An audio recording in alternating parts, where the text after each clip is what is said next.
Hello folks, this is Kukenstein, and in today's video I will be going over the LBE Gear. That is the load bearing equipment you can have in JA2 Alliance 2 1.13, specifically Aimnas mod, that you can use to carry your stuff around. So basically LBE Gear is an assortment of backpacks, packs, vests, leg rigs that will have different pouches and pockets in which you can put your stuff in. So for instance, look at Dimitri over here. He's got a Russian vest here, or 107 vest, which provides him with a couple of pockets to put different mags in and grenades and such. Now you can get LBE Gear in two ways. You can either have it drop from enemies, or you can purchase it from Bobby Ray's. Now before I get into Bobby Ray's, I want to make one note, and that is you do not want ever to have poor condition on your gear. Look at this gas mask, for instance. You can see it is in fair condition at 73%. Can just hover over it in here and you can see the condition of the item. Now anything that's below 85%, not exactly sure the percentage, I forgot it, starts affecting the performance of your mercenary in certain situations, like all the LBE gear and vests and armor and face masks, face gear will affect the marksmanship of your mercenary. Even if your gun is at 100% or above 85%, let's say, if the rest of your gear is below 50% or around that range, you'll see your mercenary start to miss a lot more. So keep that in mind. Moving on to Bobby Ray's. Now Bobby Ray's has a vast assortment of stuff.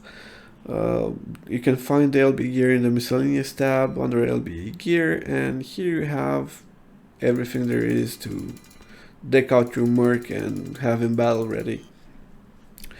In my version of the game, you can see that there are a couple of things here, like two letters in front of the item title. The item title can be, let's say, for carbine drop bag.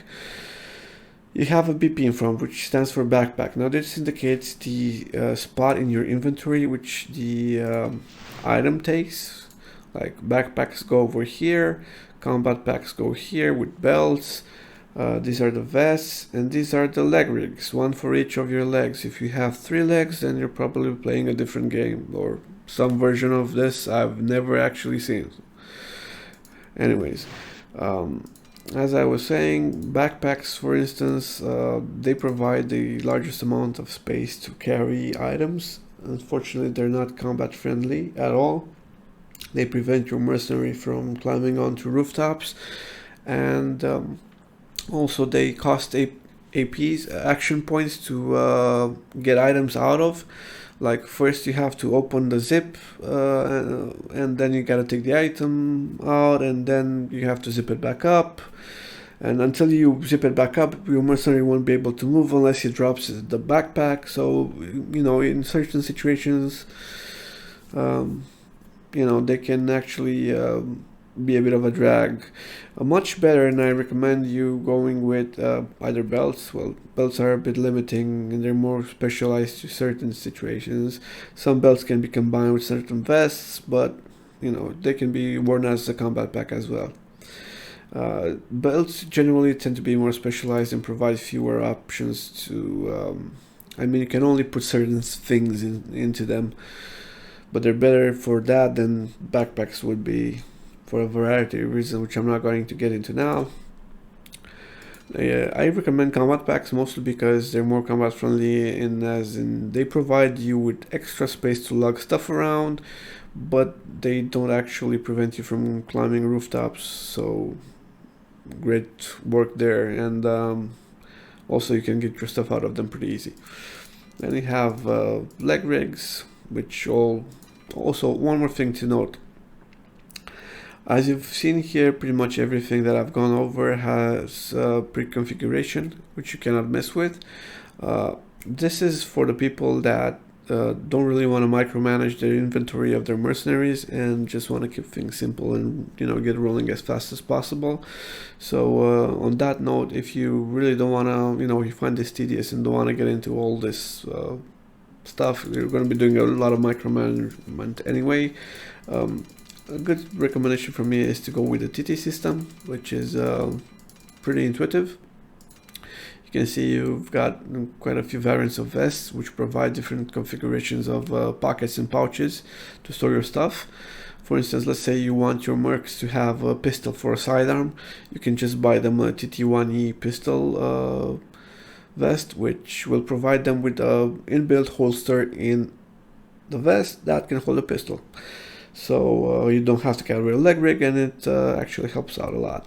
Now, moving back to customizing your stuff, there are some items here that are, how should I put blank, they just provide space. For instance, you have these leg rings. You will notice that they all have something in common. They in their description it says that they provide a maximum capacity of 16, of 12, of 8, or whatever.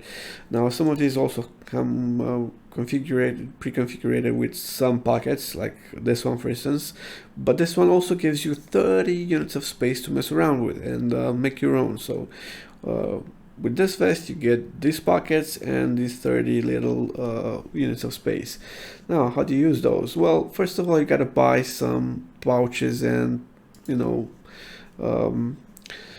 packs that you install into the vest. Let's have a look at Hitman over here. It's going to be our test subject. Now you can see I've actually already purchased him a vest, but there's nothing there. There's no buttons available. Now you have no buttons when you buy one that is coming with just space, that's blank. You got to fill those out by yourself. Now I recommend checking out the Gen tab and seeing it's called volume here. You have 36, it says 32, but it's actually 36. You go with what is in the general tab. The descriptions are sometimes wrong. You have 36 units of space. This will be modified as soon as you install something. So you can, let's say you put in AR mag, you can see it took up 5 units of space, and now we're left with 31. That's pretty much it. So basically you just right click this and then you left click and see this little option menu, which shows you pretty much everything that can be put into the vest that is found in the same sector as your mercenary, right? This is all after combat, so you cannot do this during combat, just as a heads up. One more thing I want to talk about this is you'll notice that if I take off this vest, for instance, my camo rating goes up. This is not a bug. This is simply because of the fact that if you put on an LBE vest, you wear this, your mercenary wears this above his body armor, which is why there is a difference in camo rating.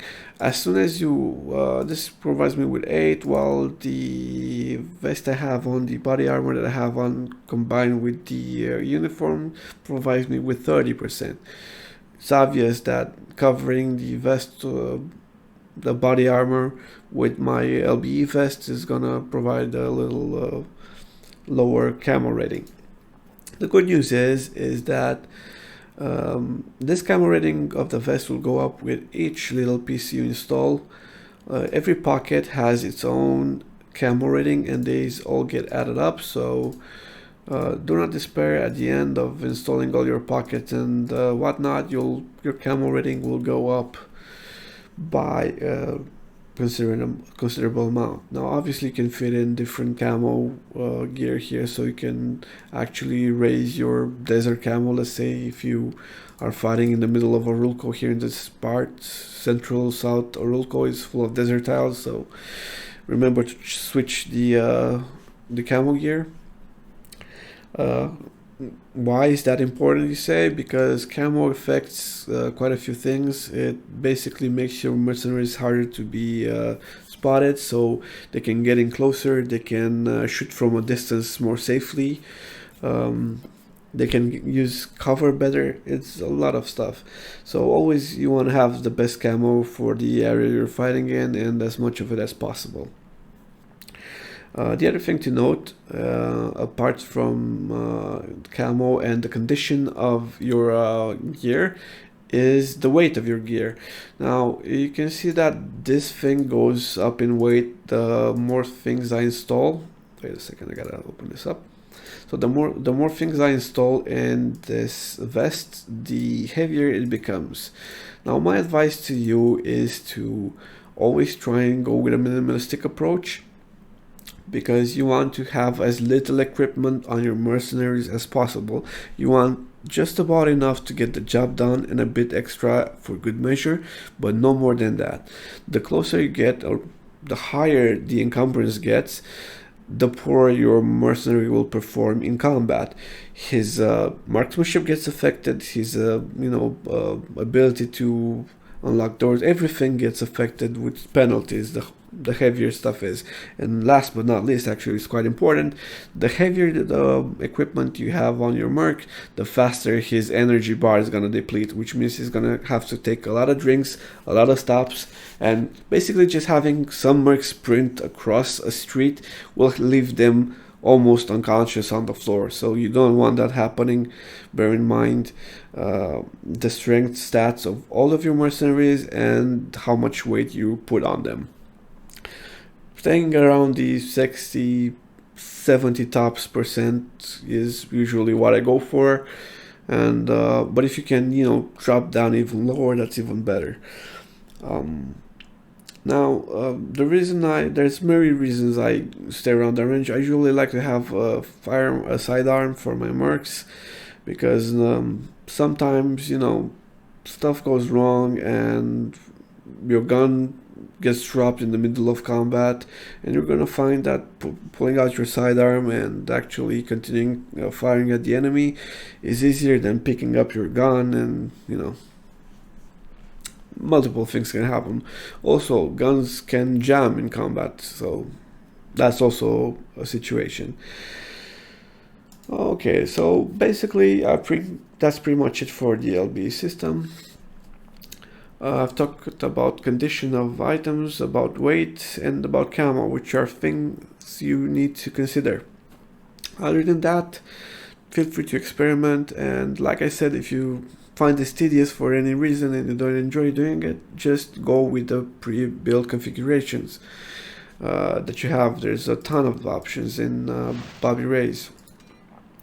I hope this was useful to you, and I don't know, if you have any questions, or maybe you feel I need to explain something better, just leave me a comment and I'll get into it as soon as I see it.